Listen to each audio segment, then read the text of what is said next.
Hola, buenas. Después de mucho tiempo sin haber subido ningún vídeo, no, por circunstancias personales, pues no he podido en mucho tiempo grabar. Aquí estoy de nuevo. Y en esta ocasión quiero hablaros de Purusha Prakriti.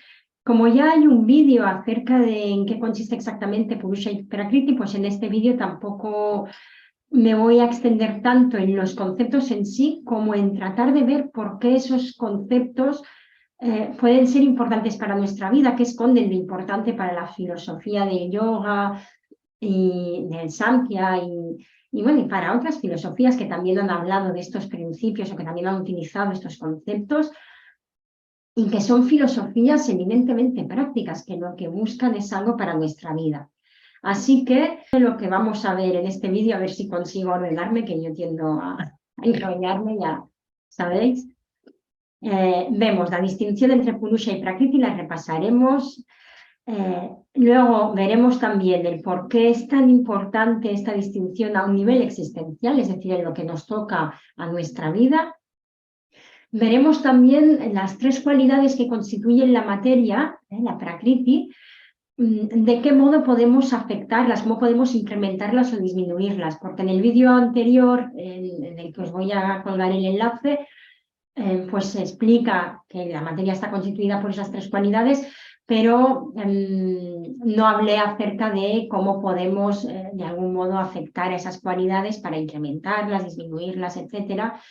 Y bueno, y por ahí en este vídeo voy a tratar también de responder a esta pregunta que alguna persona me ha realizado. Y finalmente vamos a ver cómo podemos vivirnos como conciencia realmente libre, cómo comprender que en realidad el sufrimiento consiste en un error cognitivo, es decir, se produce a causa de un error cognitivo, a causa de la ignorancia. ¿Sí? Y lo que verdaderamente necesitamos es poder llegar a comprender lo que realmente somos para vivirnos siendo esto que somos.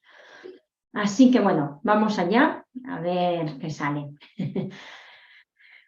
Purusha y Prakriti, muy breve. ¿Vale? Purusha suele traducirse por espíritu o conciencia y la palabra Purusha significa también persona. Y esto es importante porque la conciencia es el rasgo propio de la persona, del ser humano.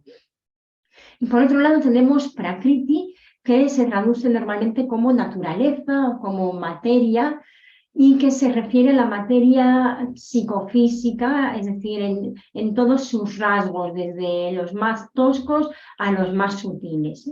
Todo el despliegue del universo, de todo cuanto existe, de todo cuanto podemos pensar e imaginar, todo eso pertenece a la Prakriti.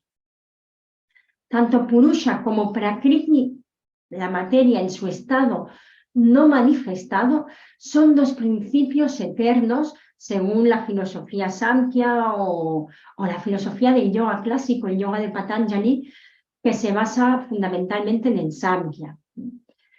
Entonces, son dos principios eternos. ¿En qué se diferencian entonces? Es decir, ¿qué es lo que diferencia a Purusha de Prakriti? Pues bien, la diferencia más importante o las diferencias más importantes son que Prakriti es inerte, es inconsciente, no tiene vida propia, no tiene luz propia, por sí misma no es capaz de conocer.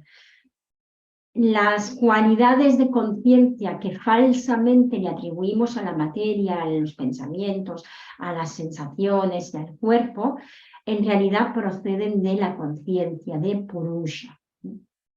Por otro lado, Prakriti, en su estado no manifestado, igual que Purusha es no causado, pero en su estado manifestado, que es como lo conocemos, nosotros lo que conocemos es el mundo, es el despliegue de Prakriti.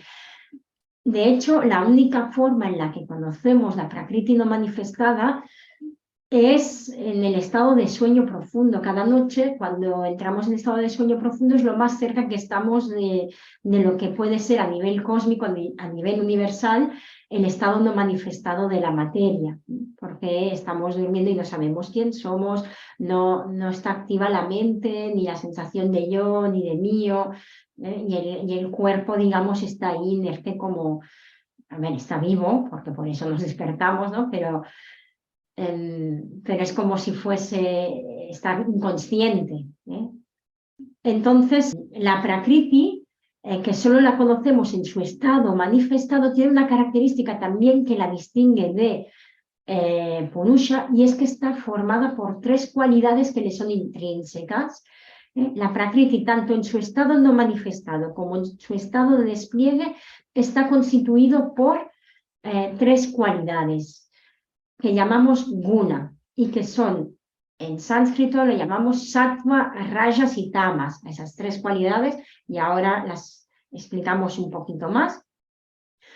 Entonces, cuando esas tres cualidades se desequilibran entre ellas, entonces cuando ya el mundo empieza su danza de manifestación, su despliegue.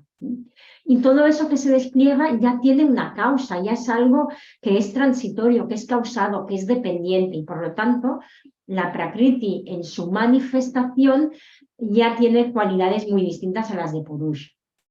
Por lo tanto, tenemos, por un lado, Purusha, la persona, la conciencia, el espíritu, que es absoluto, libre, puramente trascendente, que no está tocado por nada, que no tiene cualidades, que está más allá de toda cualidad que podamos pensar, y por otro lado, Prakriti, que tiene dos formas. La forma no manifestada, que es ese hecho de ser un principio eterno, de no estar causado por nada, y por lo tanto de ser, de algún modo, tener existencia propia.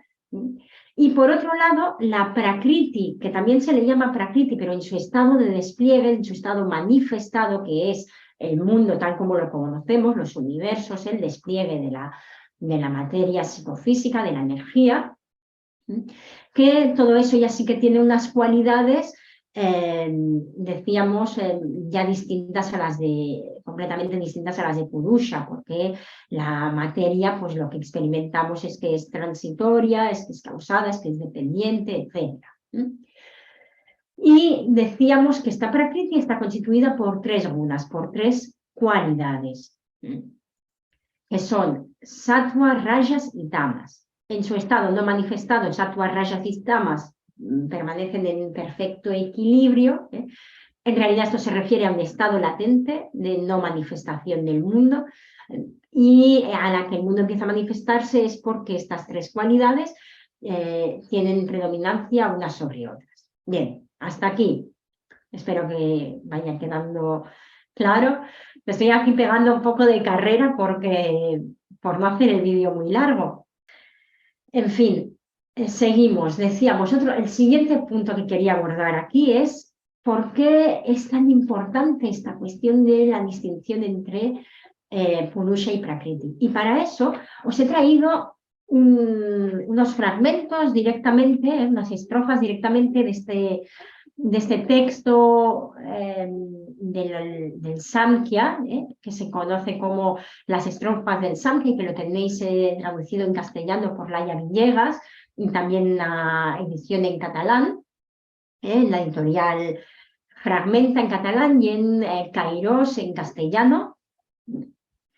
Y esta escuela, que es la escuela filosófica, vuelvo a repetir, que es la base de la filosofía del yoga clásico, del yoga de Patanjali, es la filosofía en la que se sustenta. De hecho, el yoga de Patanjali, en lo que se distingue del Samkhya, es en que hace una propuesta práctica a través del cuerpo y del control de la mente, del control de los sentidos y de la respiración.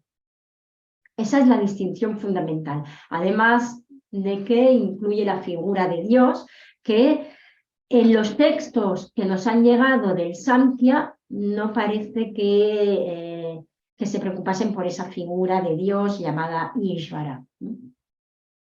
Entonces, os leo los dos primeros fragmentos de estas estrofas y así podéis comprender la importancia de la distinción entre Purusha y Prakriti. Dice, del tormento, de del dolor que produce y la preocupación que producen los 3 tipos de sufrimiento, surge el deseo de conocer los medios para eliminarlo. Si se objeta, si se contraargumenta que este conocimiento es innecesario porque ya tenemos otros medios a nuestro alcance, vamos a responder a esto, que esos medios no pueden eliminar los sufrimientos de manera completa y definitiva. Paro aquí. El sufrimiento, que existen 3 tipos. Esos 3 tipos de sufrimiento, ellos se refieren al sufrimiento interno, el que sentimos dentro del cuerpo y la mente, causado, digamos, por el cuerpo y la mente. El sufrimiento que viene producido por algún tipo de elemento externo, por algo externo que nos inflige un dolor, y el sufrimiento causado por elementos sobrenaturales. Pues bien, ¿qué medios tenemos para liberarnos de este sufrimiento?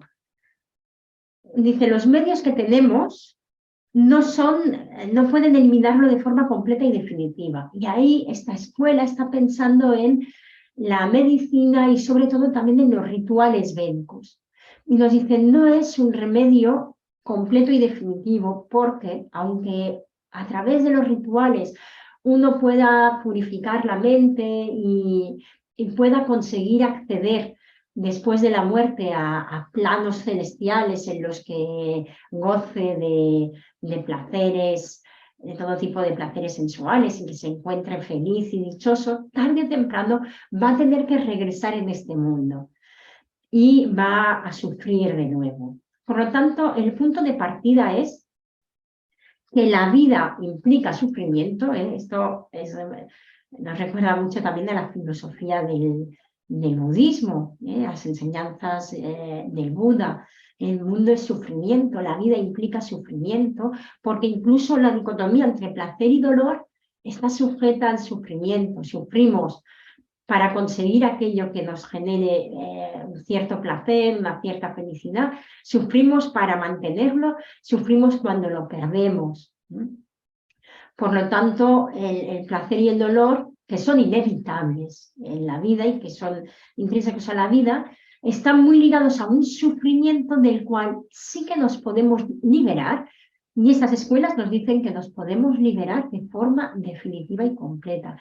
Y esto es lo que a mí me parece primordial y por lo que creo que es importante hablar de estos términos, aunque hablar en estos términos de Purusha, Prakriti, suene un poco raro, ¿no? Yo a veces me escucho a mí misma cuando doy clases y digo, bueno, esto suena como casi cómico, ¿no? Se podría hacer un sketch cómico con estos nombres de Purusha por aquí, Prakriti, y a Prakriti le pasa esto y a Purusha le pasa aquello. Pero si comprendemos el significado hacia el que apunta la realidad que estaban tratando de explicar estas escuelas, nos damos cuenta de que nos dan unas pistas fundamentales sobre la cuestión del dolor y del sufrimiento en nuestras propias vidas y la posibilidad de liberarnos del sufrimiento innecesario. Sigo con la segunda estrofa, que ahí es donde esta escuela misma nos dice por qué es tan importante esa distinción. Como la vía ordinaria, es decir, la de la medicina y los medios que tengamos de tratar de paliar el dolor así cotidianamente, la vía de la revelación es impura, es transitoria y es relativa. Los rituales son impuros porque implican el sufrimiento en aquellos tiempos de alguna víctima. Muchas veces se sacrificaba a algún animal. Luego esto se fue dejando de hacer y se fueron realizando otro tipo de ofrendas que no implicasen vidas animales. Incluso en los tiempos más remotos, la vida de las vidas humanas, se habían llegado a hacer rituales y sacrificios que implicaban vidas humanas. Por eso se considera impura. Y es transitoria y relativa por lo que hemos dicho, porque aunque se consigan algún tipo de beneficios, si los beneficios que se consiguen son en este mundo, son transitorios y y relativos porque están sujetos al despliegue de la materia que hemos dicho es transitoria, está en movimiento, es causada, es dependiente de algo más. Y si nos referimos a los beneficios obtenidos después de la muerte, también es transitorio y relativo porque tarde o temprano uno regresará de nuevo, tomará de nuevo un cuerpo y volverá de nuevo a sufrir. ¿Y hasta cuándo uno va a estar tomando un cuerpo? Hasta que comprenda lo que en realidad es. ¿Y cómo va a comprender lo que en realidad es? Sigue la estrofa diciendo, hay un camino que es preferible, contrario a esta vía, a este camino impuro, transitorio y relativo. Se trata de la vía del discernimiento entre lo manifestado, es decir, Prakriti, la materia, la energía manifestada como universo, como mundo, lo no manifestado, es decir, esta energía en estado latente antes del Big Bang, esa energía, la semilla antes de brotar. Nosotros cuando dormimos en estado de sueño profundo antes de despertar, y el conocedor. Y el conocedor es la conciencia, Purusha. Y eso es lo que somos. Recuerdo de nuevo, Purusha significa también persona. Y es la capacidad de conciencia la que caracteriza por excelencia al ser humano. Y es la capacidad por excelencia porque también es la capacidad por la cual podemos liberarnos del sufrimiento. De ahí la importancia de distinguir claramente entre ese conocedor, Purusha, y Prakriti, la materia, ya sea en su estado manifestado y en su estado no manifestado. Esa distinción, os decía al inicio del vídeo que el sufrimiento procede de un error de conocimiento. El sufrimiento tiene su origen en la ignorancia por la cual creemos que el cuerpo, la mente, los sentidos tienen una capacidad de conciencia que les es propia. Y entonces nos apropiamos de la conciencia falsamente, identificándola con el cuerpo. Creemos sernos solamente este cuerpo limitado que es pasajero, que es transitorio. Y entonces nos identificamos con conceptos como yo y mío, diciendo yo soy esto, yo soy aquello, yo he conseguido, esto es mío, esto me pertenece. Y limitamos nuestra existencia a algo que, sujeto al cambio, queremos vivirlo como algo, como un yo profundo, inamovible. Y ahí sufrimos, porque eso que decimos yo esto, yo aquello, yo soy, todo esto racionalmente sabemos que no es así. Es decir, cuando lo pensamos decimos, pues sí es verdad, ¿no? El cuerpo con el que me identifico está en constante cambio. Cuando yo digo yo soy el cuerpo, ¿qué cuerpo soy? El de hace 3 años, el de ahora, el de hace 10 minutos, cuando todo está en constante movimiento, las células están muriendo y naciendo a cada instante. Entonces el problema está en que cuando decimos yo soy esto, yo soy aquello, identificamos, es como que lo vivimos existencialmente como algo fijo, como algo fijo. Intelectualmente sabemos que no es así, pero operativamente lo vivimos como algo inamovible. Y luego cuando tropezamos con la realidad de lo transitorio, la realidad de la pérdida, que es la que nos genera mayor sufrimiento, nos encontramos perdidos y nos vemos arrastrados muchas veces por el sufrimiento porque se pone en jaque nuestra identidad que la habíamos atribuido falsamente a aquello que en realidad no somos. Antes de ir al punto final de ver qué es aquello que en realidad somos, nos puede ayudar en este camino el cultivar en nosotros, en el cuerpo, en la mente, en el intelecto, unas cualidades de equilibrio, de ecuanimidad, de armonía, de lucidez. Y ahí es donde entran en juego esas 3 cualidades, esos guna que constituyen la materia y la forma en que podemos afectar a ellas. En el capítulo 9 del libro de 50 perlas del yoga y el Vedanta que publiqué el año pasado, en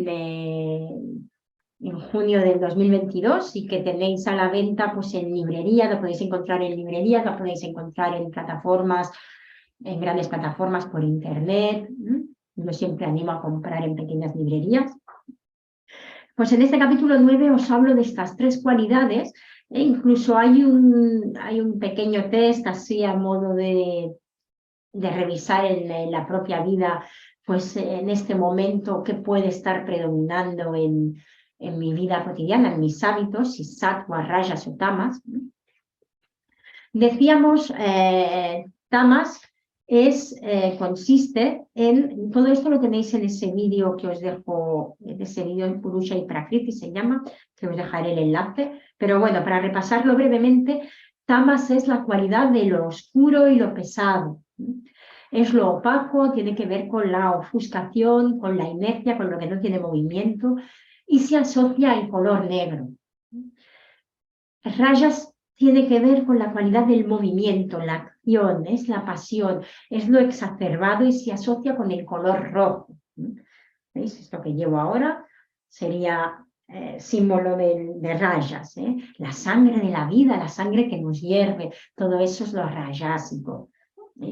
Rajas, rajásico, tamas, tamásico, se utiliza esa expresión.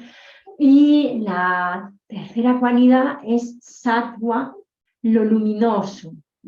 Es la cualidad del equilibrio, de la tranquilidad, de la armonía, se asocia a la luz, al color blanco.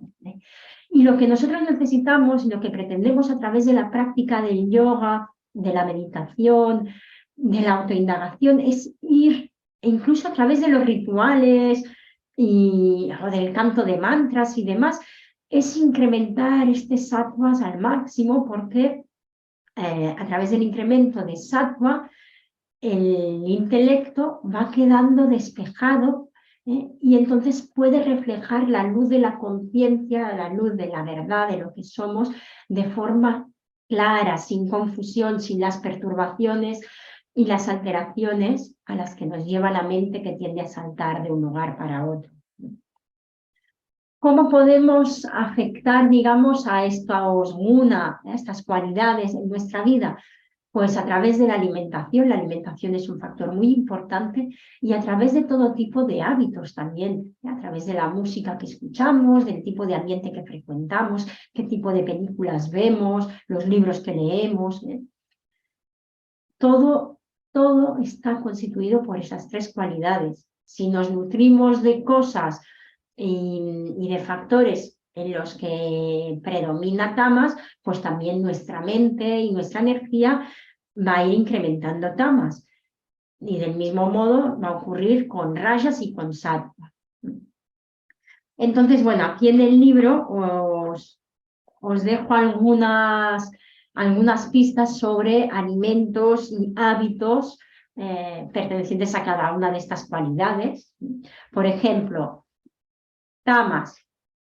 Los alimentos tamásicos son todos aquellos alimentos que tienen una digestión pesada, que es difícil de digerir, que nos generan adormecimiento, pesadez. También todos aquellos alimentos que nos ofuscan, que alteran nuestro estado de conciencia y nos hacen dormirnos, como cuando bebemos alcohol en exceso o otro tipo de sustancias. También los alimentos cuando están en estado de descomposición, y por eso la carne y los pescados se consideran que son tamásicos, porque desde el momento en que el animal está muerto ya la carne entra en estado de putrefacción.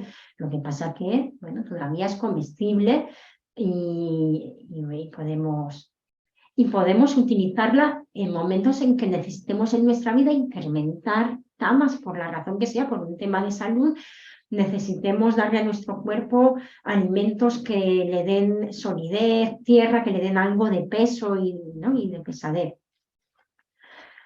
Estos alimentos, a grandes rasgos, así como pistas, son grasas animales, alimentos en mal estado, los huevos, ajo, pescados, helados, alimentos procesados con muchos conservantes, aditivos químicos, etc. Y a nivel de hábitos, sería la música estridente, el no hacer ningún tipo de actividad física, el descuidar la higiene personal, la crítica constante, el creernos enseguida cualquier cosa que nos digan y vivir y ver el mundo a través de eso sin examinarlo, ¿no? de esas habladurías, sin examinarlas a fondo. Todo eso está másico.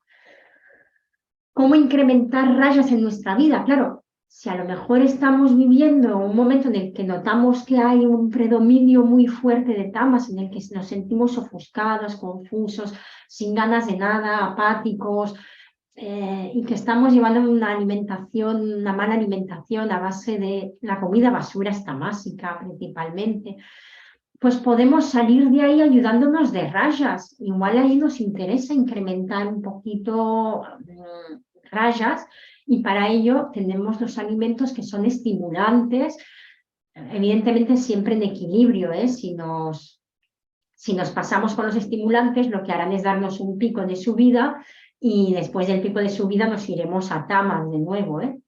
Por lo tanto, siempre de una forma, digamos, equilibrada. Pero bueno, alimentos como pueden ser las bebidas estimulantes, especias, sobre todo las especias picantes, azúcares, chocolate, dátiles, garbanzos, lentejas rojas, cebolla, limón, tomate, vinagre, yogur, los productos fermentados. Todos estos tipos de alimentos se asocian a rayas, y bueno, pues al igual me interesa hacerme comidas utilizando especias un poco picantes o poniendo más cebolla, comer garbanzos, lentejas o este tipo de legumbre que me ayuden a llevar energía, a los frutos secos, a incrementar la energía en mi cuerpo, incrementar rayas. Y los hábitos, pues dentro de los hábitos sería la escucha de música dinámica, el tipo de ejercicio, de prácticas deportivas aeróbicas, prácticas físicas, eso, que impliquen mucha actividad, mucho dinamismo, las películas de acción. Y para incrementar sattva, que eso es lo que nos interesa, decíamos principalmente, con escuchar vídeos como este, con procesos de autoindagación, con la práctica del yoga, la práctica de la meditación, los paseos en la naturaleza, etcétera, son formas de incrementar sattva, y es lo que se busca principalmente para que después la realidad de lo que es pueda reflejarse claramente en nuestra mente sátvica. Y más que en nuestra mente, si afinamos en nuestro intelecto, la parte más sutil de la mente y que tiene la capacidad de determinar y decir, vale, esto es así, sea un intelecto sátrico. Finalmente, la conciencia purusha va a superar también sattva, ¿no? Por lo tanto, purusha decíamos que está libre de de las tres cualidades, que no está ligada a ningún tipo de cualidad. Pero nosotros necesitamos incrementar sattva para que de ahí podamos trascender a la comprensión de esa realidad última que somos, esa conciencia que ya somos. Alimentos sádvicos para incrementar sattva. Todos esos alimentos que nos resultan de fácil digestión, alimentos ligeros, como las ensaladas, arroz, se dice que el amaranto, la quinoa y las verduras en general, sobre todo cocinadas al vapor, como la col, la coliflor, el apio, el brócoli, la zanahoria, algunas frutas también como el plátano cuando está bien maduro, la uva, la manzana, la papaya. Pues bueno, son alimentos que suelen sernos livianos. Luego cada cuerpo, por supuesto, es un mundo y cada uno tendrá que ver qué alimentos son los que le sientan bien y le resultan de fácil digestión. Y entre los hábitos, decíamos, la práctica de yoga, la meditación, la música suave, el atender a la respiración, el estudio de textos filosóficos, el tratar de comprender, de mirar en profundidad, los paseos en la naturaleza, películas y lecturas que nos aporten paz y armonía. Todo esto va a ayudarnos a incrementar sattva en nuestra vida. Y pasamos con esto al último punto, y es cómo una vez predomina sattva en nuestro organismo y por lo tanto nuestra mente y nuestro intelecto se encuentran en disposición de comprender, ahí podemos dar con una comprensión sentida profunda de lo que en realidad ya somos, de esa conciencia pura ante la cual el mundo aparece y se despliega. A fin de cuentas, soy yo quien está presenciando constantemente el devenir del mundo, el despliegue del universo. De hecho, hay un ejercicio que te invito a realizar que consiste en darme cuenta cómo, si observo un objeto delante de mí, por ejemplo, observo ahora ese libro delante de mí, el libro es el objeto y yo, que lo estoy percibiendo, que lo estoy observando, soy el sujeto que tiene la conciencia capaz de percibir el libro. Ahora, en lugar del libro, voy a tratar de percibir los pensamientos.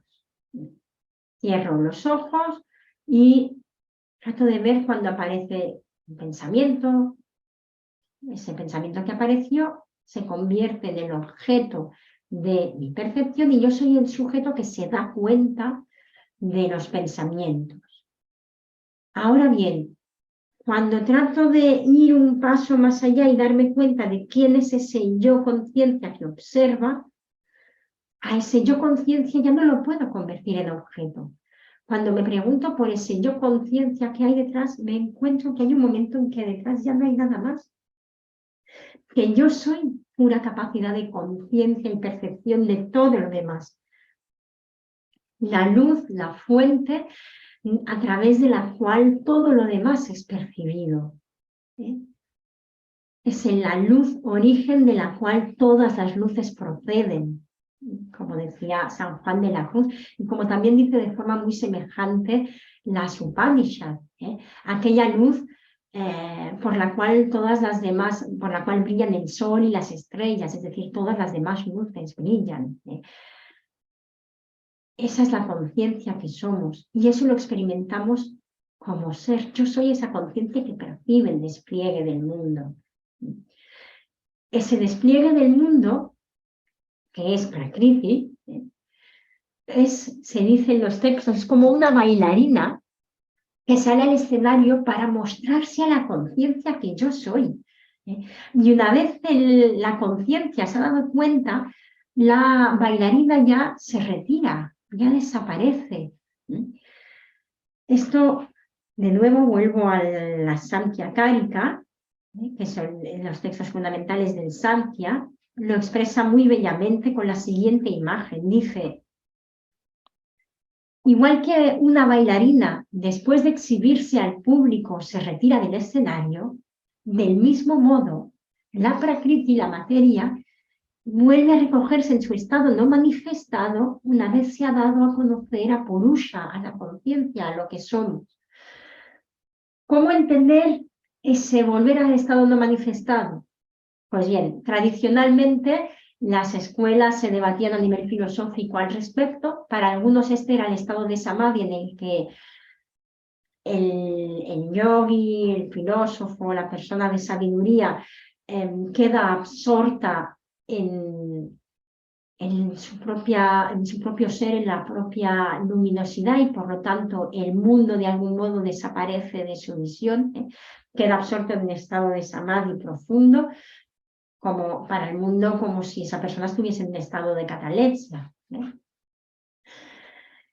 Otros dicen que, bueno, que simplemente esto solo es posible en el momento en que se abandona el cuerpo, que solo se da de forma definitiva en el momento en que se abandona el cuerpo.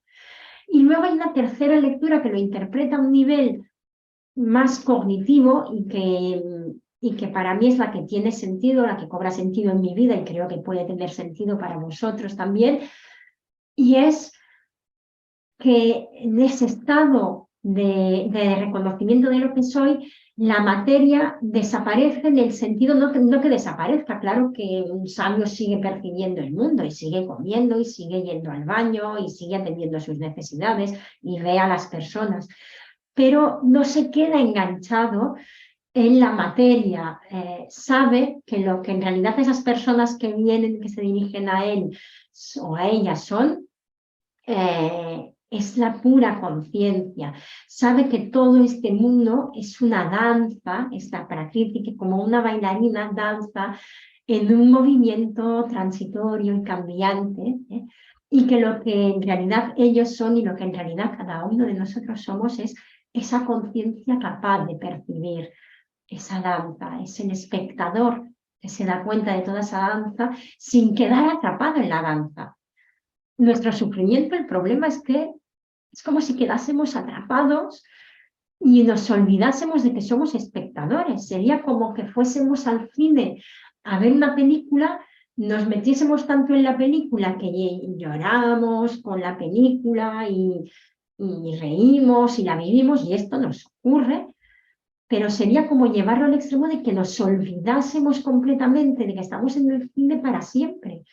Y nos quedásemos ahí en la película, que fuese pasando una película tras otra, y nosotros ahí en la película es Matrix. Es estar enganchados en una película sin darnos cuenta de que somos espectadores de esa película. Y que podemos vernos afectados por ella, pero sin quedar enganchados, sin reducir nuestra identidad íntima a esos afectos que van y vienen, y que pues a lo mejor si mi mente y mi disposición anímica está hoy más tamásica, pues va a tener una tendencia un poco más deprimida o de verlo todo más negativo, y mañana si mi disposición anímica está más sádvica, va a tender a verlo todo de forma más neutral, de forma más ecuánime, más pacífica, apaciguada, luminosa. Y este es el kit de la cuestión de nuestro sufrimiento, nos dice esas escuelas. En realidad lo que somos nunca es esclavo de la materia. Y leo, y con esto terminamos, este fragmento de la Samkhya Karika, en el que precisamente se reconoce que en última instancia todo fue un error cognitivo, que Purusha nunca estuvo para, y cuando decimos Purusha decimos nosotros, nuestra persona en el sentido último de la conciencia que somos, nunca está atrapado, nunca estuvo ni está ni estará atrapado por la Prakriti, más que en nuestra forma errónea de creer que lo está, de nuestra falsa creencia, de creer que somos este cuerpo limitado. Dice, por lo tanto, en realidad nadie, ningún Purusha, no se esclaviza, ni se libera, ni transmigra. Es la Prakriti, sustrato de toda multiplicidad, la que transmigra, se esclaviza y cree liberarse y se libera. Es la Prakriti la que se libera en el sentido de que